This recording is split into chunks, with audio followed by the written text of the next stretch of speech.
Welcome back and thanks for joining me for another lesson today. Our focus for this video today will be to discuss something known as a slope field. So we are currently in the middle of our differential, well, not really in the middle, but at the beginning of our study on differential equations. So let's do a quick recap of what we have discussed in a previous video. Number one is you got to recall that a differential equation refers to an equation that involves x, y, and derivatives of y. You don't have to have x and y, but you definitely have to have derivatives, right? It's not necessarily that you have both x and y. You can just have y, you can just have x, you have both. But in order to be a differential equation, it is necessary that you have at least a derivative, okay? Now, recall that in a previous video, we discussed that there are different types of differential equations. We have what is called a first order differential equation, second order, third order. All that means is that you have either a first derivative, a second derivative, third derivative, or higher derivatives, okay?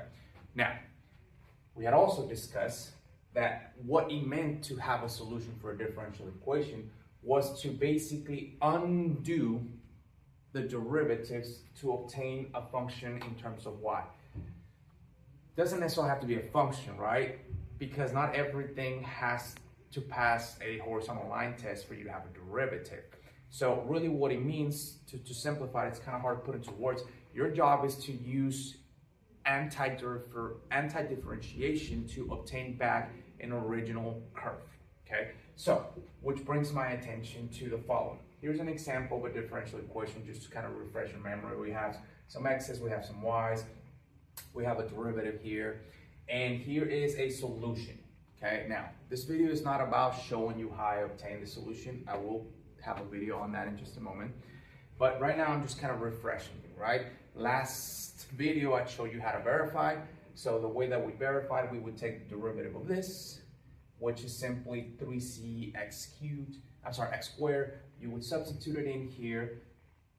When you multiply by x, so in this case, let's do that very quickly. So the derivative, which is, so y prime is equal to 3cx squared. When I substitute that in here, that would be x times 3cx squared minus 3 times y. Well, y is cx cubed. And we would question that, is that equal to 0? As you can see, when I multiply this together, this would give me 3cx cubed minus 3cx cubed, which indeed does equal to 0. So it is a solution, right? Now, my focus today is going to be about this topic, which is called slope fields, which I'll get to in just a second. But I want to bring up an important point before we get there, okay? I mentioned not too long ago right now that in order to get a solution, you basically have to use anti-differentiation. So I want to bring your attention to what anti-differentiation meant when we introduced it to it, right? So you would use an integral, which is going to allow you to get an antiderivative, and you would find an antiderivative. And one of the things that I want to bring your attention to, and I want you to remember, is that when you do antiderivatives, you always got a plus c, right? And the reason why we got a plus c is we discussed that if you take the derivative of this expression, you should be able to get back this function. Remember, the derivative of a constant is 0, so therefore, when you're going backwards, there could have been a constant that you're not accounting for. Cool? Now, why am I bringing this up? If I am claiming that this is the solution, because I use antiderivatives, a plus c, I need you to think of it in terms of algebra. What does a plus c do? Well, in algebra, you study that having a plus c at the end meant that you were either shifting up or down by c units, whatever that would be, okay? And that's going to be very key and very important to what we're doing here with slope fields so that you would understand what they actually are, okay? So let me go ahead and clean up the board. I will put up some more definitions, and then we'll finally get to what is a slope field.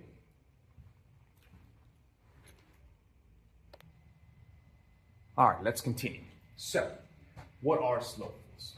Slope fields is simply a graphical approach that we will be utilizing for you to visualize what are the possible, and I want to highlight the word solutions. I'll explain that to you in just a second here, to a differential equation, okay?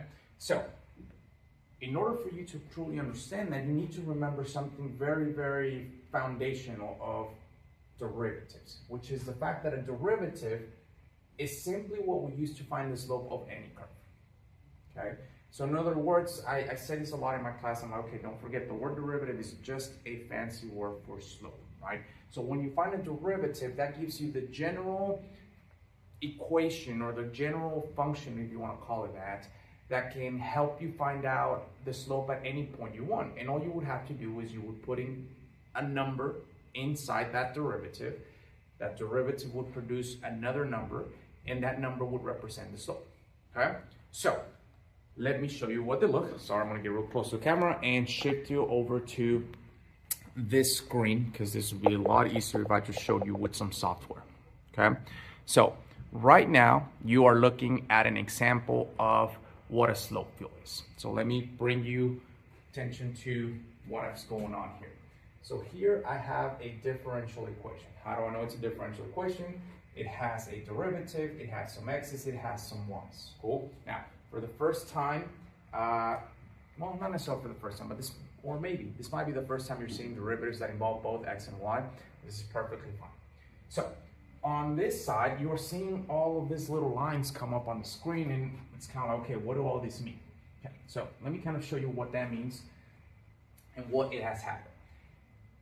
Remember that this equation simply represents the slope at a given point. So what's happening is, like, hypothetically, if I input numbers into this equation, so like I can input the number 1 for x and 1 for y.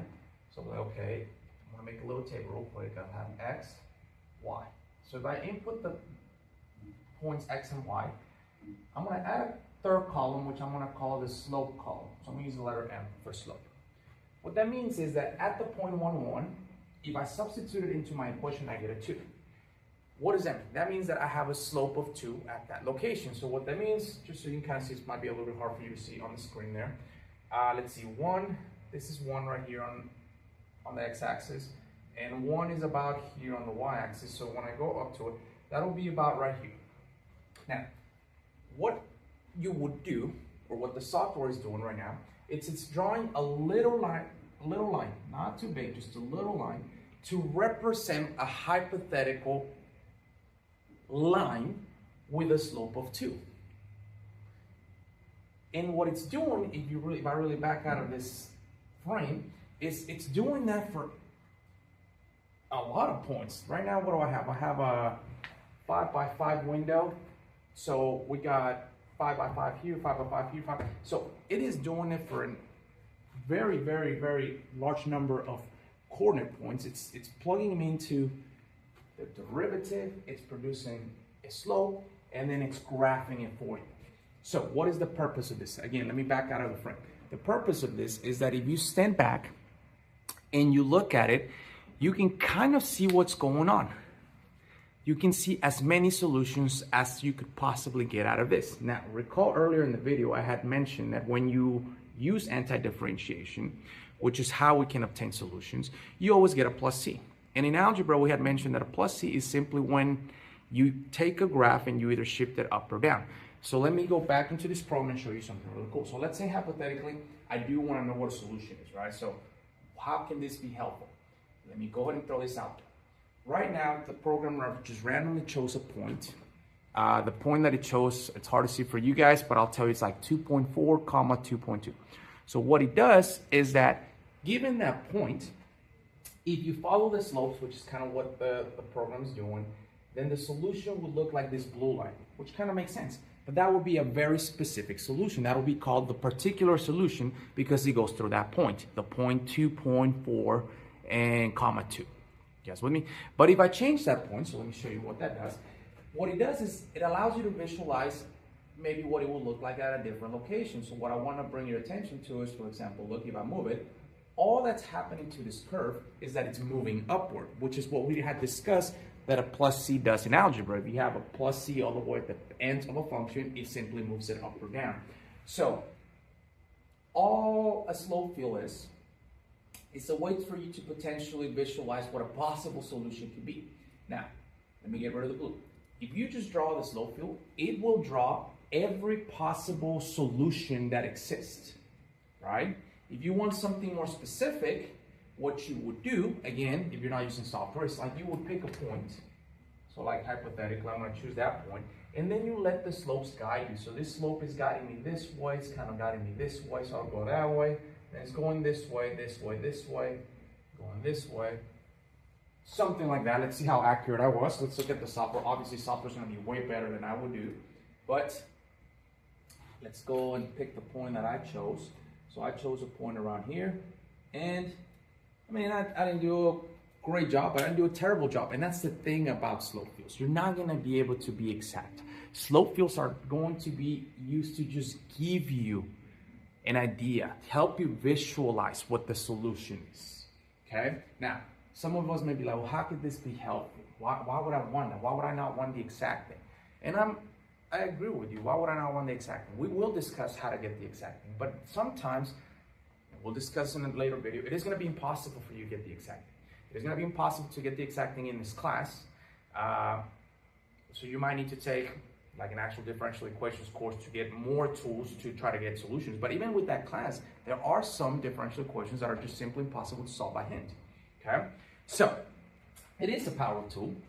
It is a powerful tool, I'm sorry. It gives you at least a visual of what could possibly be happening. Okay, so one thing where I would like to basically end this video with is, I mean, this is amazing, right? There's programs nowadays that can produce the slope fields for you. All I did was just go to Google and type a slope field generator. It allowed me to type in whatever differential equation I wanted, which, by the way, I want to emphasize this real quick. In order to make a slope field, it has to be a first derivative, which means it has to be a first order. Because again, by definition, the derivative or the first derivative is the slope of the given curve, right? So you can't be using a second order differential equation to produce a slope field. It has to be a first derivative. Fair enough? Okay. Software would be amazing. However, if you are watching this and you are taking like AP Calculus exam, or maybe at a high school level, actually, I'm not even sure, maybe at a university level, you may be asked to do this by hand. So I'm gonna kind of take a moment real quick to take this off the screen and then show you how you would make this by hand, which, by the way, is not effective at all. It's very time consuming, and obviously it's not gonna be as accurate as what you see on the screen. Cool? So give me a second, let me pause the video, let me change this grid, erase a little bit, and then show you how you would make one on your own.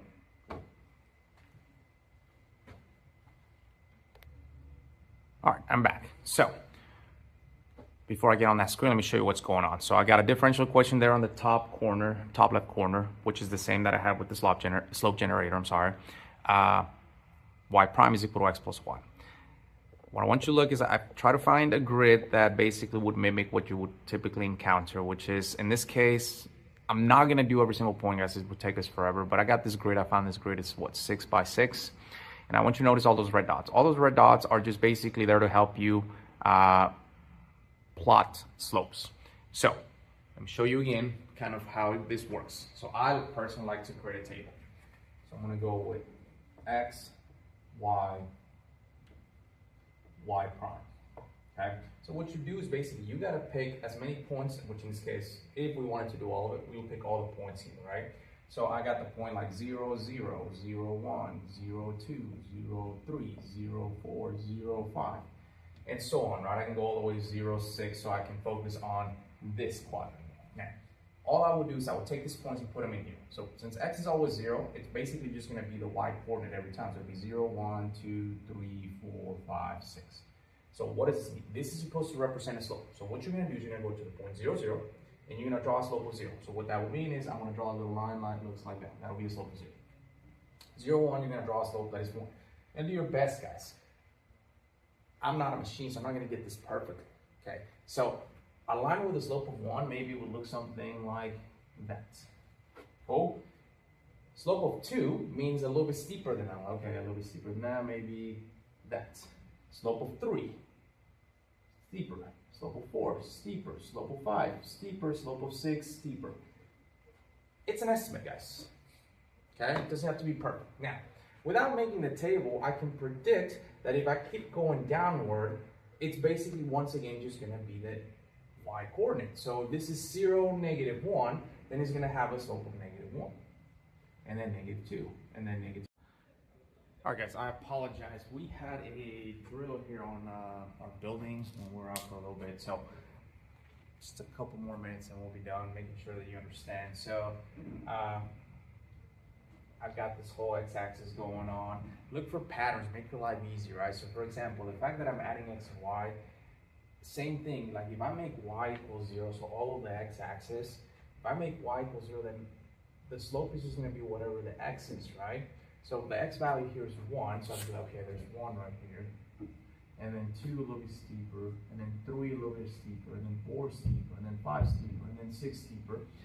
And then same thing as I go to the negative, so it'll be -1, -2, 3, 4, 5, -6. Cool? All right. So as you can see, this can be time consuming, right? My recommendation obviously is if you're doing this just for the sake of learning and you have options, is to use software to obtain a slope field, right? If you're not given that option, you have to build it by hand. Hopefully your professor, teacher is not mean and makes you fill out this entire grid, because that will take you a while, right? To get there, but it is doable. It's not a difficult task, it's just a daunting task. Cool. So again, I appreciate you guys taking the time to join me today in this lesson, and hopefully this helped you understand what slope fields are and how you can use them. Thank you for watching. Appreciate you guys.